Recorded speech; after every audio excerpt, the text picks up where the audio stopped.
L'église baptiste de Westboro a été fondée en 1955 par le pasteur Fred Phelps à Topeka, dans l'État de Kansas. Cette église est connue pour ses discours ouvertement haineux contre les homosexuels, les catholiques, les musulmans, les juifs, les soldats américains et les politiciens. Maintenant, voici 3 pièces d'information pertinentes de l'église baptiste de Westboro. Number 3. Les croyants de cette église ont commencé de piqueter en 1991 au parc Gage à Topeka car ils croyaient qu'il y avait une présence homosexuelle. Peu après, ils commencèrent de protester partout à Topeka et 3 ans plus tard, ils voyageaient tout autour des États-Unis. Leurs actions ne sont pas bien reçues par le public et le 20 août 1994, une bombe explose dehors de la maison de Shirley Phelps Roper, la fille de Fred Phelps.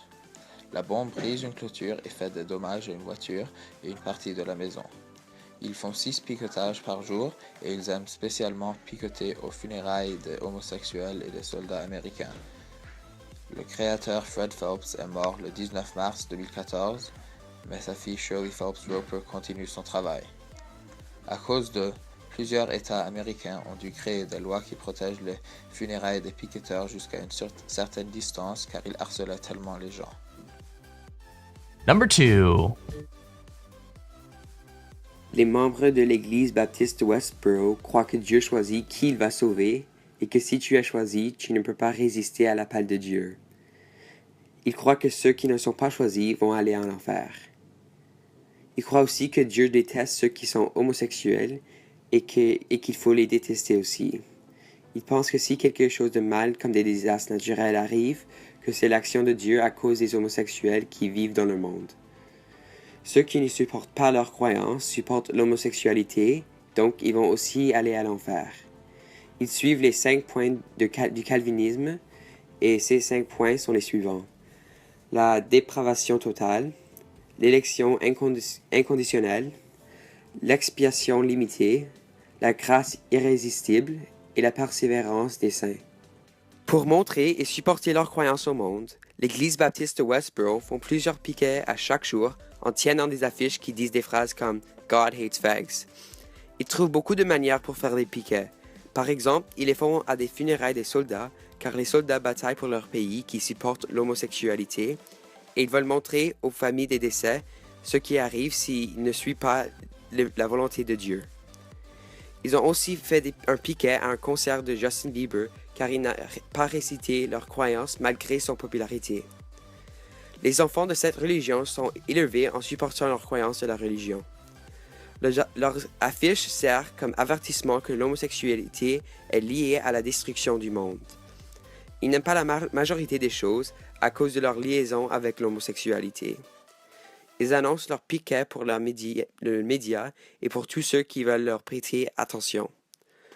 On dit que leur slogan devrait être « God hates everyone », car ils détestent tout ce qui est lié avec les homosexuels, et dans ce monde moderne, c'est presque tout.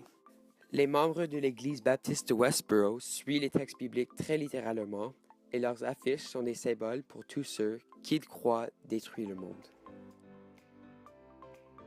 Number 1. En ce moment, le Westboro Baptist Church a 1410 suiveurs sur Twitter et l'organisation est interdite entre le Canada à cause de leur action discriminatoire envers les groupes comme les homosexuels. C'est une décision bonne pour Nick Phelps, l'enfant du fondateur Fred Phelps qui a quitté sa maison pour le Canada à l'âge 18 et est maintenant un supporter pour la LGBT communauté. Récemment dans le monde, David Grisham, un pasteur d'évangélisation de la dernière frontière en Alaska et supporter de la Westboro Baptist Church, a fait quelque chose de stupide. Sur un week-end, pasteur Grisham a visité un centre commercial en Amarillo, Texas. Là-bas, il a crié « C'était pas vrai !» pendant que les enfants alignés pour rencontrer le Père Noël du centre commercial. And we're going to tell the children here today the truth that there is no Santa Claus and that Christmas is about Jesus Christ. Jesus died on the cross to pay for their sins. Folks, my name is Pastor David. Kids, I wanted to tell you today that there is no such thing as Santa Claus. Santa Claus does not exist. The Christmas season is about Jesus. Jesus was born 2016 years ago He was born in a manger in a small town called Bethlehem. And that's the truth about Christmas. The man you're going to see today is just a man in a suit, dressed up like Santa, but Santa does not exist. Santa's not real. And parents, y'all need to stop lying to your children and telling them that Santa Claus is real when in fact he's not. When you substitute the lie of Santa Claus in the heart of your child for the truth of Jesus Christ, you are bearing false witness against God.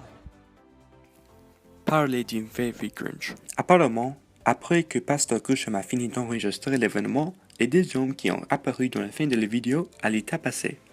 Aussi plus récemment que cela, le Westboro Baptist Church a fait des plans pour protester dehors et HIV clinique en Philadelphie. Immédiatement après, il y avait un événement sur Facebook qui est apparu et invitait les gens à venir protester contre les protesteurs. Plus que 100 000 gens ont confirmé leur présence et après seulement 30 minutes, les membres du Westboro Baptist Church ont quitté.